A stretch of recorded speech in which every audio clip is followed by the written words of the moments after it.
Hey guys, welcome back to my channel. My name is Lex and I would absolutely love it if you want to support me, support the channel, if you would comment, like, share, and subscribe. We are almost to 5,000 subscribers on this channel, which is amazing. As I have said in other videos, I started off at the beginning of July with just over 500 subscribers, and obviously my channel has exponentially grown. It is insane. Y'all, every time I'm recording, I promise you that train doesn't even go by every hour, but every time I'm recording. Anyway, um, this channel has grown exponentially. Could not do it without you guys. I am so grateful for you guys. Thank you, thank you, thank you for all of your support, kind words. Despite it all, everything has been overwhelmingly positive. I didn't even take a second to thank you guys on my other video where I feel like I was very vulnerable about some of the commentary I've been receiving this season, recapping Love is Blind, and you guys were overwhelmingly supportive. Some of my favorite channels even stepped into my it's amazing. Thank you guys so much. It does really inspire me to keep creating because believe it or not, recapping the show, there's a reason why you have not seen me recap another Love is Blind. There's a reason I didn't do UK. There's a reason I didn't do the other ones that came out, because when I first recapped this show, back when I started my channel, I almost wanted to quit my channel because of it. And this time kind of reminded me why I don't really like recapping this show. But anyway, I'm here. This is our reunion episode. I'm going to be completely honest with you. I am probably going to be done after this video, unless something crazy happens. So let's get into it. And I only took notes on the actual couples. I'm not going to be talking about the previous couples that were there. I don't know why we got a full Zach and Bliss scene. I can't for the life of me remember who Jessica is. So if any of you guys can fill me in, I tried to look at pictures. I was like, I literally don't know who this is. So let's get into it.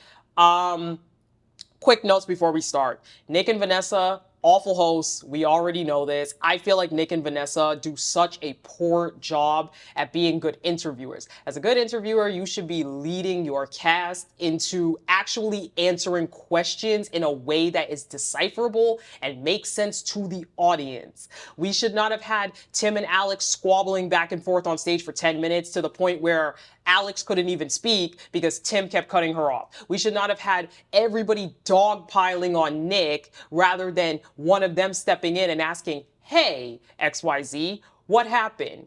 Nick and Vanessa are terrible hosts. I think they took it personally a few seasons ago when people would say Vanessa cuts people off too much. So now she's at a point where she doesn't ask any questions. And maybe it's just the journalism major in me, but their interviewing skills are absolutely awful. They do such a bad job. Please bring someone else on. I mean, oh my gosh, there are so many YouTubers on this platform that literally do such good investigative work for this show and others. There are options. Cameron and Lauren, there are options of people they could bring on this show to be hosts. I don't know why they keep Nick and Vanessa. Let's get into the reunion itself. Don't have a lot to say. So we started off with Tyler and Ashley. Talk about this. And, there were things he was comfortable sharing and things he wasn't. For example, one time I asked him, I said, do they know what you look like? And he's like, I don't think so. And you could tell that he was trying to lie. Yeah. So of course we. Now, I know a lot of y'all wanted to believe that Ashley was in the dark and she found this all out, and because of that, she got her bags and left.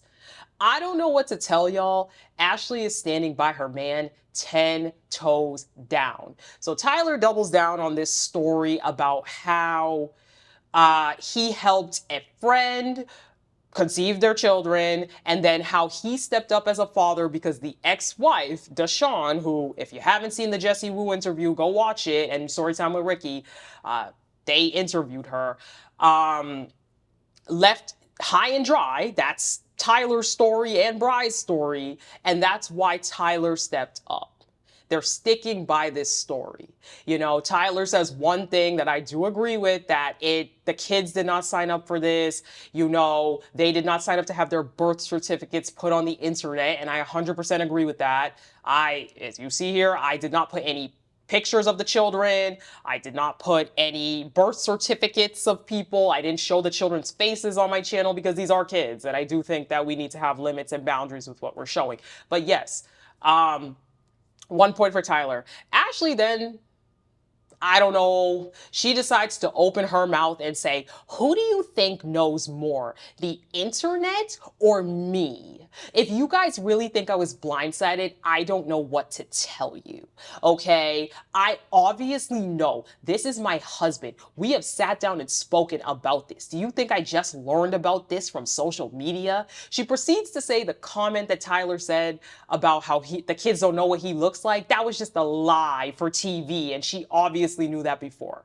And if you had any questions about whether this was planned, it was definitely staged. And that is definitely an indicator that this is a lie. Because why in the world, if it was Ashley, if this was a lie that you guys concocted for the cameras, that he doesn't know what the kids look like and he actually does know what the kids look like, then why in the world would you concoct a lie that makes him look bad? When there is literal photo evidence that the kids know what he looks like, sis. Come on now. But this is my point. I think some people really wanted to believe that Ashley's this strong woman who's gonna get on out of here. I think some people believe that Tyler coerced her into saying this. I also don't believe that. I think Ashley very clearly stated all of that herself. I think Ashley, at the end of the day, is a woman who wants to be married so bad. She wants a husband so bad. And she even told us that. She said, look, when I said I do, it's for better or for worse. And that's what I'm sticking with. And Ashley wants to be married. Okay, I know that a lot of people want to believe that Ashley is actually really upset and things are terrible behind the scenes, that she's going to leave. No. No, Ashley is definitely the type of woman that says, I don't care if that man is a deadbeat. I'm still going to stick by him because he's my man, my man, my man. Ashley wants to be married more than anything in this world. So if you had questions or you thought that Ashley was going to come on stage and give us some, I don't need no man stuff, I don't know what to tell y'all. Ashley very, very clearly showed us that she indeed still is on Tyler's side. And they are clearly very happy, very happily married, and they're still clearly together. And Ashley even did this interview, and she talks about how she's still happy. So that's it. That's all I got for Tyler and Ashley. Next, Marissa and Ramses. And thank you guys very much for helping me with the pronunciation of it. Thank you guys for letting me know about the Spanish pronunciation. My husband also speaks Spanish, so I asked him. I ain't gonna be doing the Spanish pronunciation because, girl, my Spanish ain't all that. Okay, my Spanish accent, trash. But Ramses. We'll go with Ramses because that's what everybody's saying. Marissa and Ramses, Marissa talks about how she had a very hard time watching the show and she is still emotionally torn from watching this show. And we know that if you've been on TikTok, Marissa did post a TikTok recently about how she was really upset and one of her friends had to come console her. I mean, again, this is a situation where you very heavily empathize with Marissa. I think that obviously, and of course, should you be acting this way for a man you only knew for 3 weeks? Absolutely not.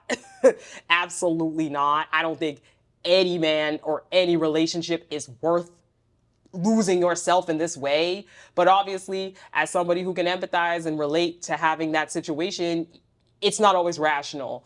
I hope for Marissa's sake she figures it out. But as we learn, her and Ramses are still getting it on. And y'all saw Marissa's mama's face when she said that they were still getting it on. I was like, I know you're not getting it on with this man. That's the reason why you're upset, because you haven't closed the door. I can't believe her and that man are probably still doing it wrong. Hey, baby. Now, Ramses says it was very difficult for him to watch the show again because it wasn't his intent to hurt her in this experiment. For the majority of the show, he felt that Marissa was going to be his wife and he really thought they were going to be together. But towards the end of the experiment, he just started to realize that there was a mismatch with their two energies. And if he had stayed with her, he would have been overwhelmed and exhausted every single day. This is my problem with Ramses. It's like, just tell the truth. I feel the same way about Tim and Ramses. If they both just came to the forefront and told the truth, I think a lot of the hate would be a lot less. But I think it's like you're playing in our faces, Ramses. We know the reason you don't want to be with Marissa from the minute that you guys had that military conversation, then proceeded to the birth control conversation. You guys just didn't want to be together. Like, you didn't want to marry this woman. And I would venture to guess there was probably a piece about her mom in there and him not really wanting to be a part of a family like that. And that's all okay.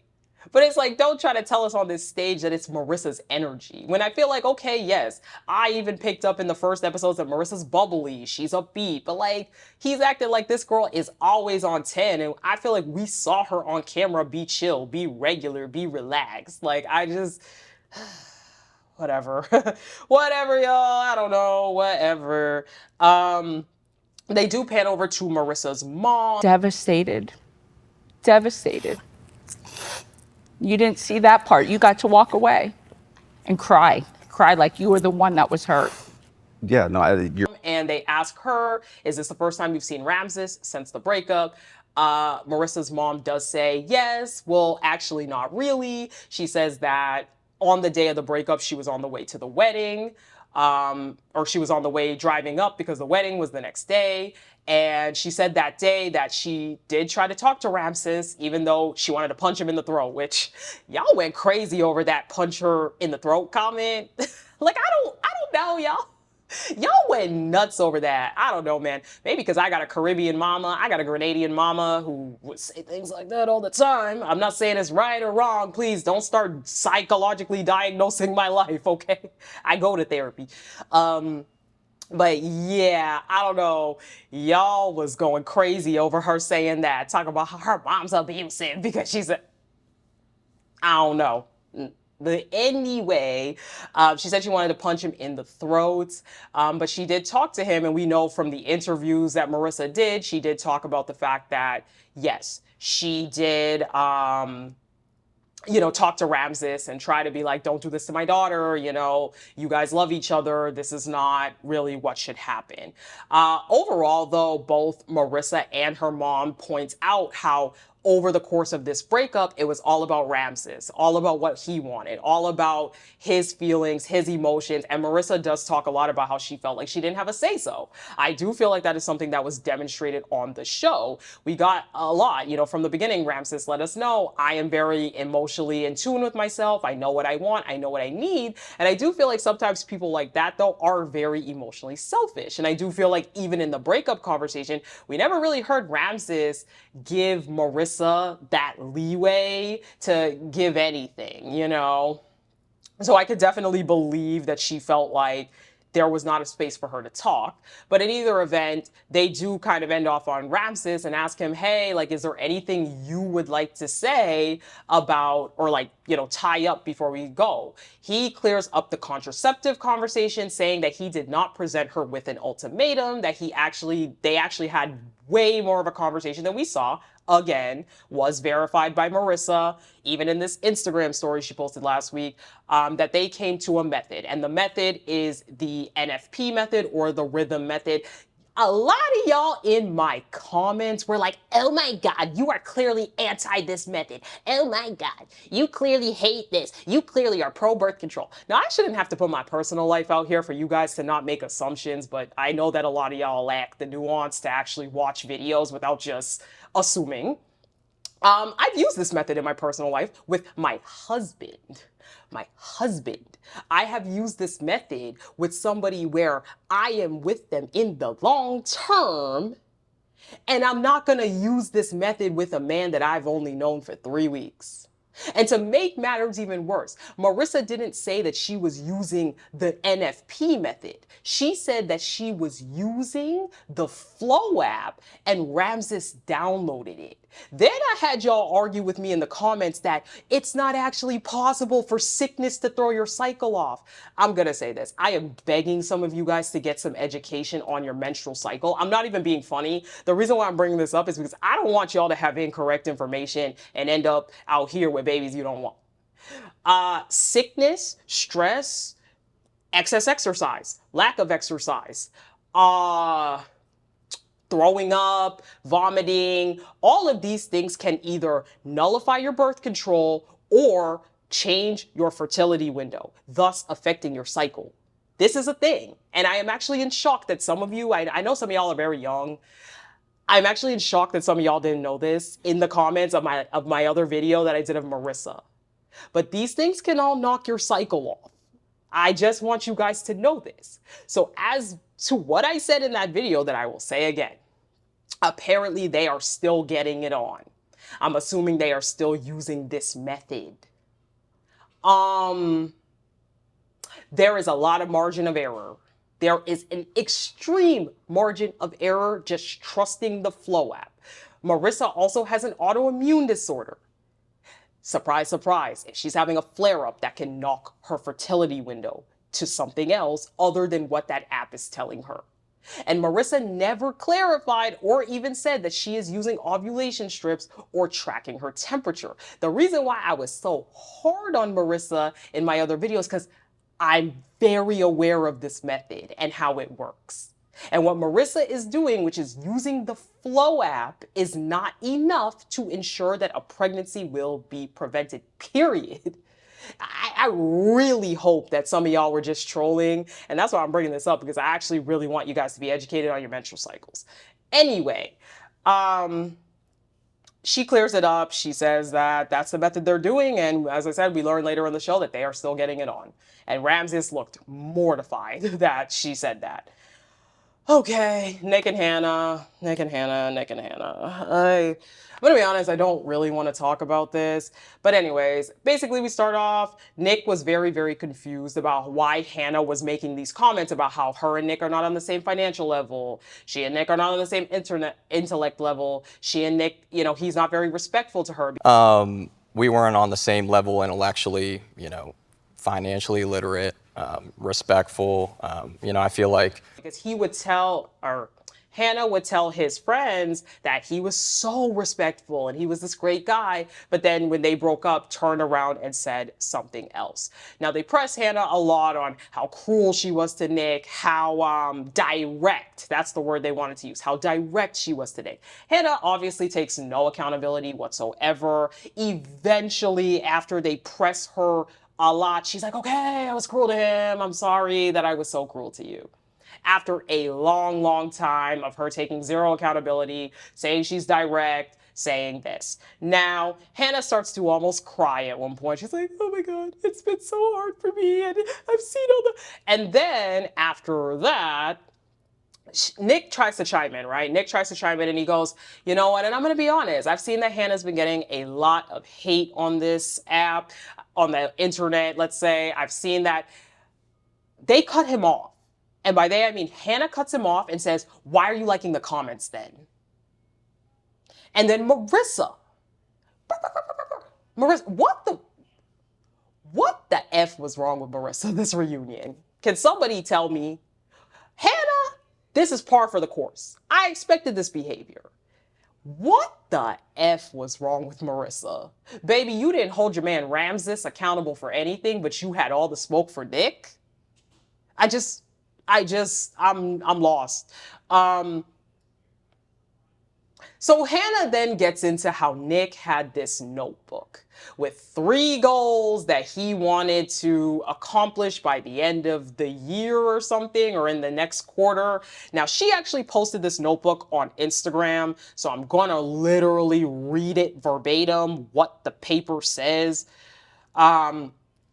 which... This is such a violation of his privacy. September 7th, 2023. It says, number 1, I want to close 3 deals by the year's end. He's a real estate agent. Number 2, I want to be one of the most famous participants of Love is Blind. Number 3, I want to be in the best shape of my life in 2 weeks.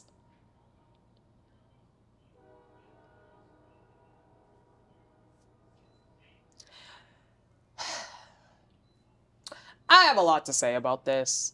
Number 1, why in the world are you posting this man's personal notebook on the internet? As somebody who journals, who loves to journal, who writes a lot of things down, I would be livid. I would actually leave the relationship if my partner took one of my notebooks and decided to expose it in a public forum. That is a direct violation of this man's privacy. I don't know in what world you get to just go through people's stuff because you feel like it. In relationships, boundaries exist. Boundaries exist. Number two, Hannah, this is rich coming from Hannah, considering she quit her 9 to 5 job to come on Love is Blind. You quit your job to come on Love is Blind because you thought you were gonna be an influencer. You quit your job. Will I say it is weird for Nick to write that down? Yes. I'm not gonna deny that. I think people are very all or nothing. I think it is weird that he said this. But it is just so rich for Hannah to try to be proving some point against Nick, saying that he is just here for fame when you quit your job to be on this show. Okay. So that Hannah continues, and she's like, she basically brings up how also Nick apparently called her a grenade and called her ugly, called her a 5 out of 10. Nick's like, what? I never said any of that. I never talked about your looks. I'm protective of Hannah because there was a lot of other things happening that clearly explains why she would feel insecure in her relationship and why she would feel frustrated. I mean, yeah. Like, this is nothing, like, it's not a dig against you, but like, it's, this is the moment to take accountability. Like, we're not perfect. Yeah, I said I was underwhelmed when I saw Hannah at the reveal. I never said she was. Monica chimes in. Yes, you did, Nick. Yes, you did.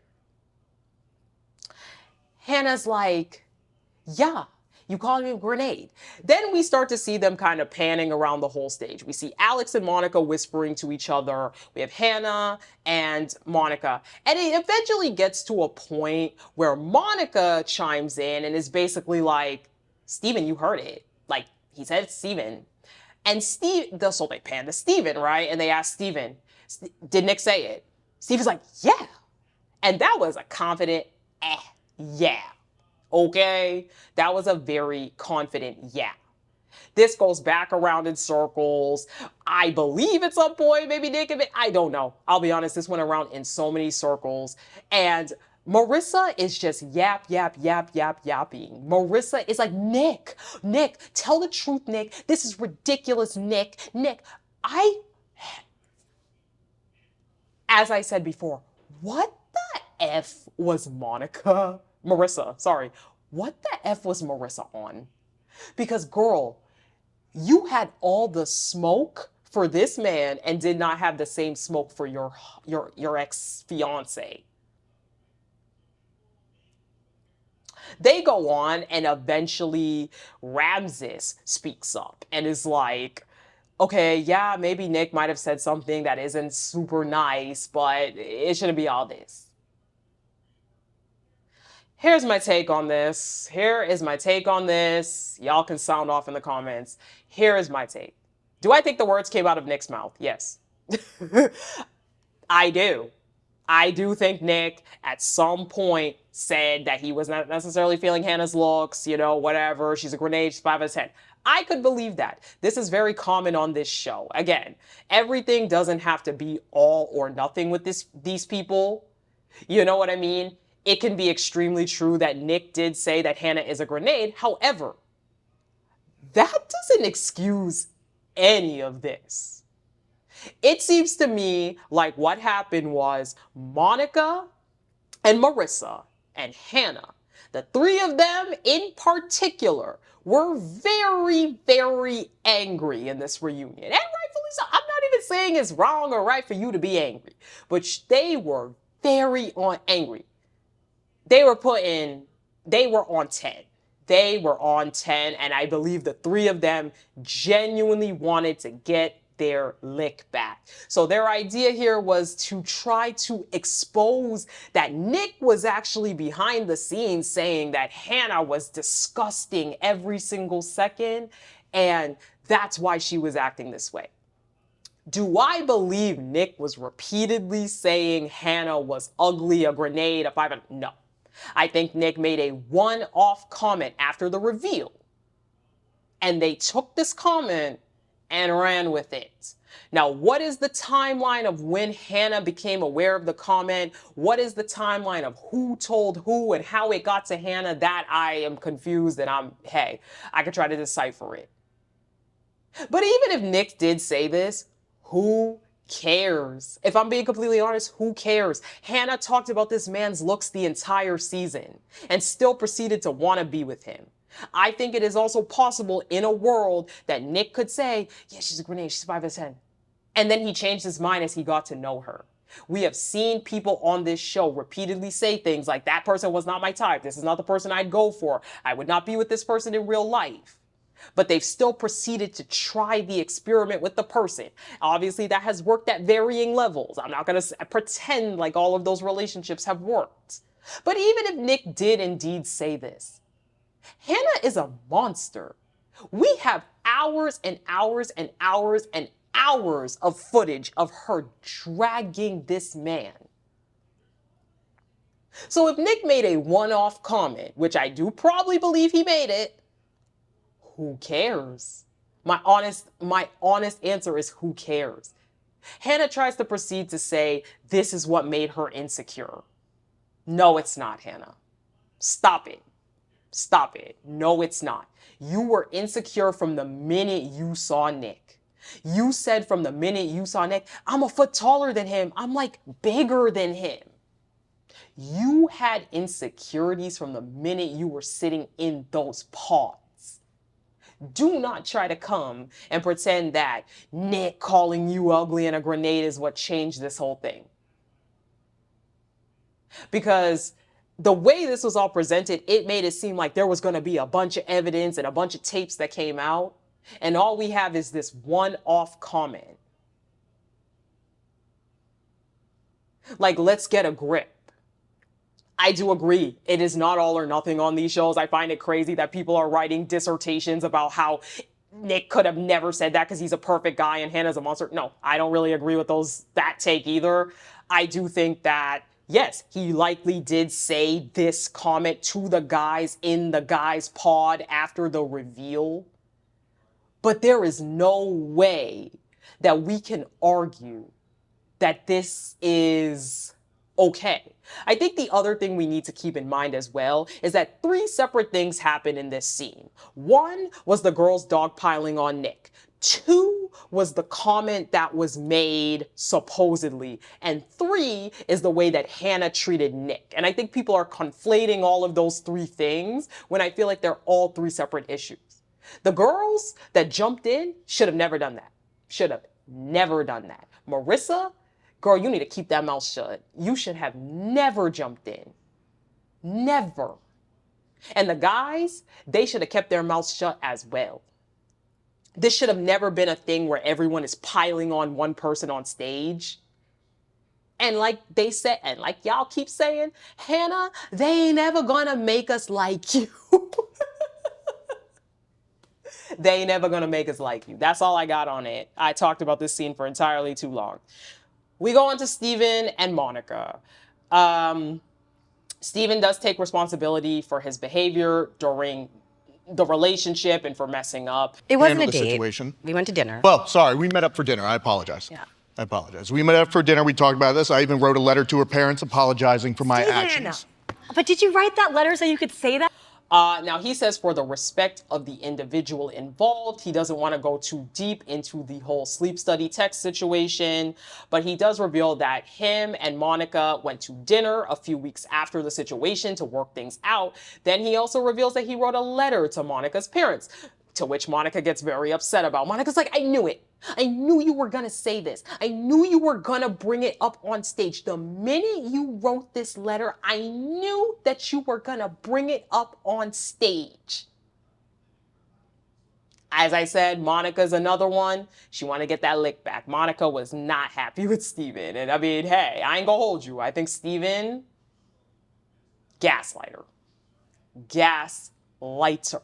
Steven is a gaslighter. But anyway, Stephen then proceeds to explain the whole sleep study situation, which, by the way, they do also show a picture of him at the sleep study, so I guess that was real. He proceeds to explain that he was talking with an old fling that he met off Instagram. He said he never met this girl in person, but he's known her for years.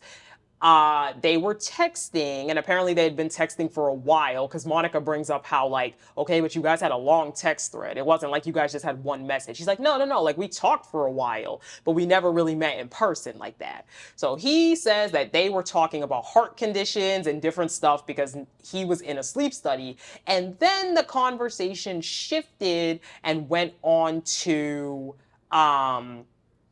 fetishes they were into. He again remembers that, he again says he doesn't really remember what was said, that, it got really spicy, but they don't talk like that, supposedly, according to Steven. Now they ask Monica, did you have rose-colored glasses on during the pods, because he revealed the cheating and you didn't ask questions? And that's, hey, I pointed that out episode 1. And she says, no, I actually thought it was amazing that he revealed the cheating, because I've been with multiple guys who were cheaters and he was the only one that revealed it off front. Again, weaponizing therapy. This man has weaponized that he went to therapy to try to pretend he's this brand new dude, and obviously nothing about him has changed. Nothing about him has changed. That's it. Last but not least, Alex and Tim. Did that, but then called it quits a few days later. The engagement ended because I felt like the level of respect that I was given wasn't being given in return. Every day in this process feels like a week. An engagement, why even get him involved? You know how much that meant to me. You already had these doubts, and if you had these doubts, why did we meet my family? I'm gonna say this right now. If y'all watch this and still call me a man-hating feminist that only defends the women, even though they're wrong, if you watch this and you are still on Tim's side, I have concerns. I have a lot of concerns. Let's jump into it. So they first touch on the fight in Cabo.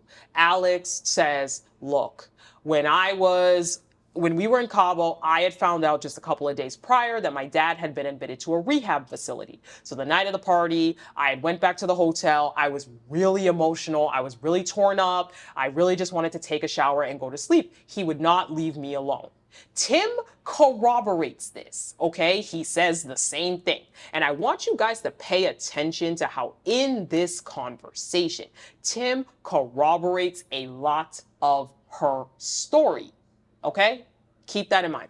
So Tim corroborates this and he says, yes, from my perspective, she seemed very, very upset. She kind of ran away from the party. She left. I just wanted to figure out what was going on. So I did go back to the hotel with her and I see her on the floor. That's my fiance. I really just wanted to figure out what was going on. And I tried to talk to her She's on the floor sobbing. She obviously didn't want to talk. She said she wanted space, but I just kept trying to figure it out because it's like, that's my fiance.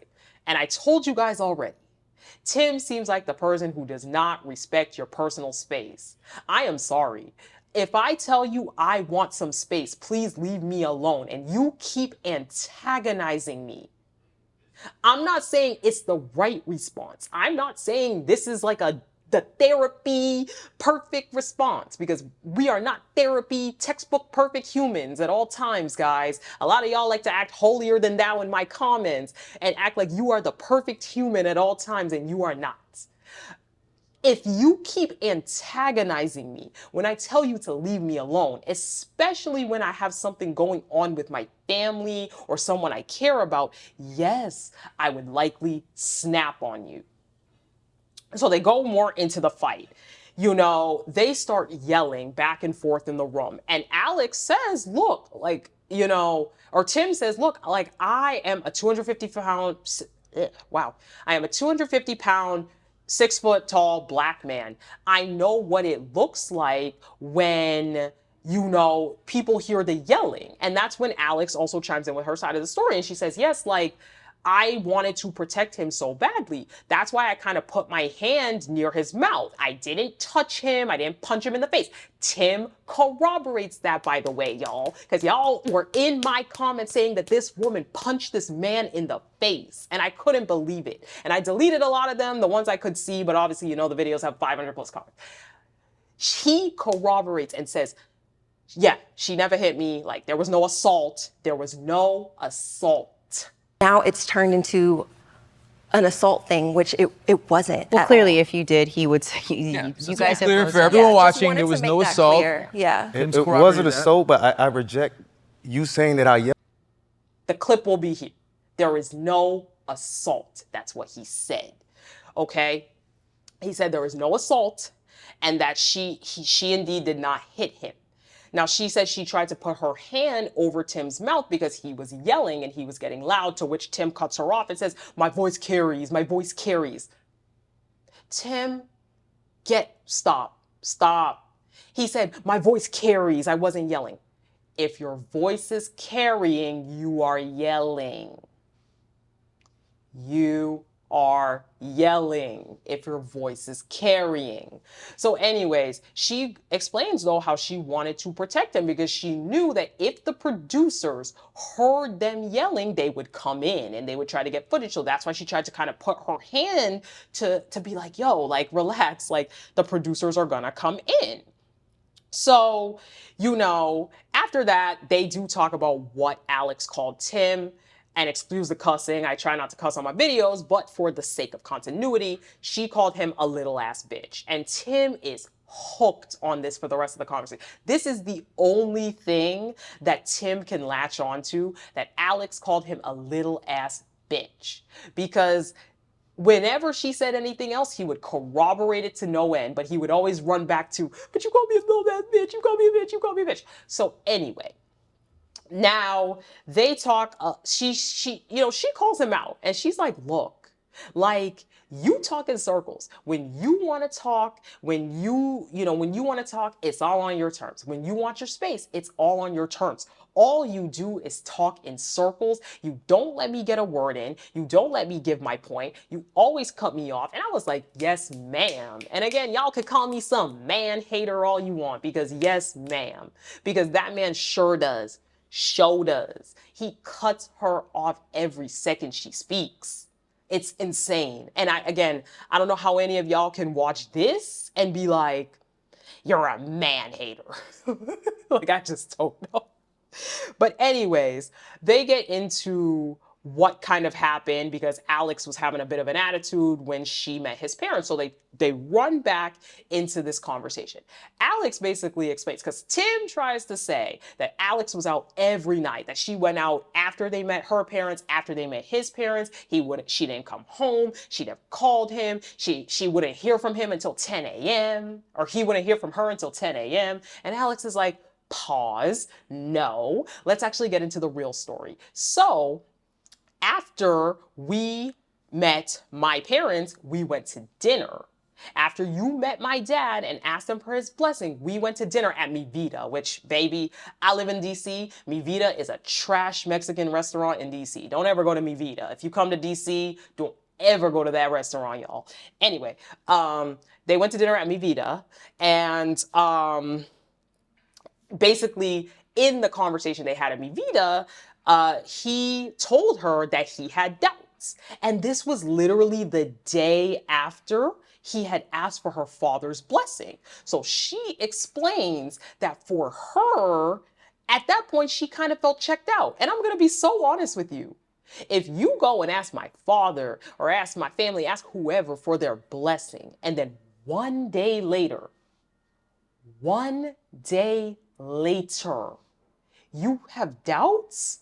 Yes, you played in my father's face, and yes, I would not want to meet your family. Tim tries to run into this, well, I respected your family by cooking food and grilling it up and barbecuing. Once again, you talk about the respect for your family, Tim, and you disrespected her father. You disrespected her father by asking for his hand in marriage, reading him that letter, and then telling her the next day that you actually have doubts and don't want to marry her. That's not disrespecting her family. Nobody cares that you grilled up some burgers when you lied in that man's face. So why in the world would she want to meet your family and go all out and do all of this? So they proceed to continue because he tries to say she was out at the club all night after he met she met his parents. She clarifies, look, we were with his parents for hours. Again, she had already clarified in previous interviews that his parents were in town for a couple of days. And she clarifies that, look, I started a new job as a bartender, okay? And we remember Alex told us she has 3 jobs. She's like, I started a new job as a bartender. So after we met his parents, I had to bartend for the first time. So I took a nap in order to go out so I could bartend.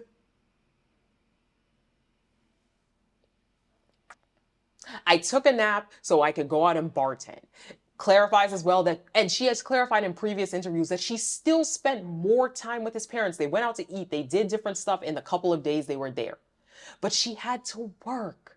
She had to work that night. He was trying to frame it, posting all these little pics on Instagram like, oh, she's out at the club every night. She didn't call me until 4 a.m. Guess what? Because she was at her bartending job until 4 a.m.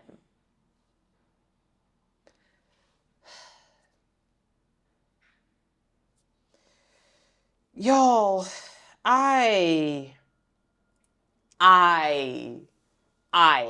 they go back and forth for a while about various things. He tries to say, oh, I tried to tell you about your flat tire, because I cared about you. And Alex just keeps running back to, you played in my father's face. After that, I lose all respect for you. It's funny how he's able to lose respect for her after how she treated his parents, but she can't lose respect for him when he played in her father's face? Yeah, this y'all mans that y'all wanted to defend so bad in my comments.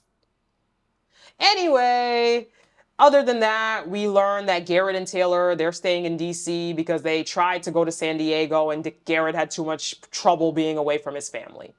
We learned that the next season is starting on Valentine's Day. It's the 5-year anniversary of the premiere of this show. It's going to be in Minneapolis. They had some of the cast from Minneapolis there, and it's, starting on Valentine's Day. That is it, y'all.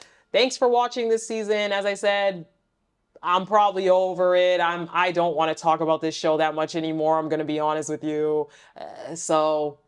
Thanks for watching, y'all. If you made it to this point of the video, that means you liked the video. So please support the channel by liking, sharing, commenting, and subscribing. I would greatly appreciate it. We got some other shows we're recapping on the channel. I am going to be doing Love is Blind Habibi. I'll probably be doing like between 2 to 4 videos on that show. We'll see how I feel. And I'm also doing Married at First Sight. So yeah, anyways, thank you guys for watching. Talk to you guys in the next one. Bye.